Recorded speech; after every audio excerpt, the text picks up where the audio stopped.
International concerns about Sri Lanka's ongoing political crisis are growing, pushing major powers to take action.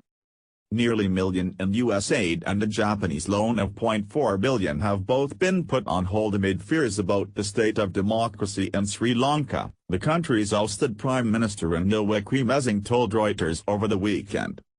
That came after the European Union said last week that it may revoke Colombo's trade privileges if the government doesn't continue progress on human rights and Sinhalese Tamil reconciliation.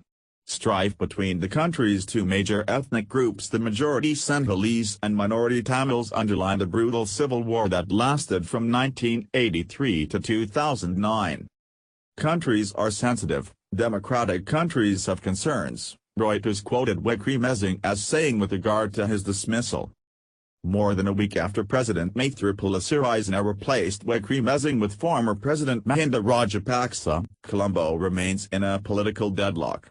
Wickremesinghe, who called the move illegal, refused to leave his post, essentially leaving the country with two prime ministers. After a period of forced recess, Parliament is now due to reconvene Monday. That means members of Parliament will be able to hold a confidence vote on Rajapaksa, but many fear the decision could be rigged amid potential attempts to intimidate or bribe officials. Speaker of the Parliament Karujaya Shia announced Monday that Rajapaksa would not be accepted as the new Prime Minister until he proves he commands a majority in Parliament, Reuters reported.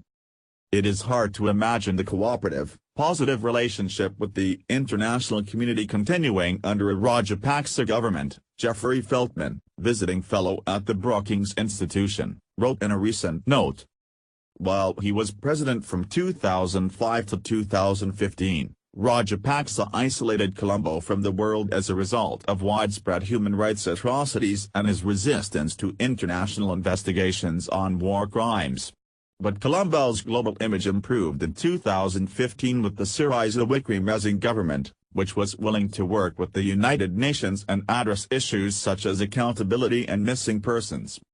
The International Crisis Group has called for more global pressure to punish Colombo if Rajapaksa does not receive parliamentary approval. Foreign governments and organizations should reconsider any economic support linked to democratic governance, the organization said in a statement last week. Governments should also begin to consider applying targeted sanctions against Sirisena, Rajapaksa, their families and their close associates should Sri Lanka's constitutional coup proceed. The prospect of fresh violence should serve as a warning sign for Western powers. A former strongman associated with authoritarian-style politics and communal divisions, Rajapaksa could reignite Tamil extremism, which could prompt Sinhalese Buddhist politicians to justify anti-minority policies, Feltman warned. It hardly seems coincidental that Buddhist extremist Amit Weerasinghe was released on bail just days after Sirisena appointed Rajapaksa, Feltman added.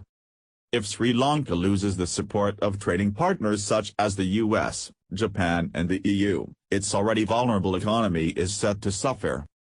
The Ministry of Finance on Friday announced a slew of initiatives meant to revive the economy, including lower petrol prices and reduced levies on certain agricultural commodities. The crowd-pleasing measures are likely to boost Rajapaksa's popularity. The newly appointed PM is a known populist ahead of the expected parliamentary vote.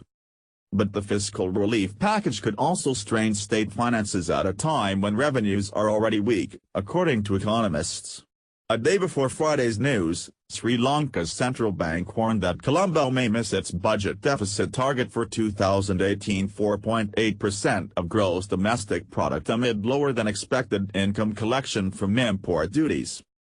That, in turn, could impact Colombo's three-year $0.5 billion loan program with the International Monetary Fund.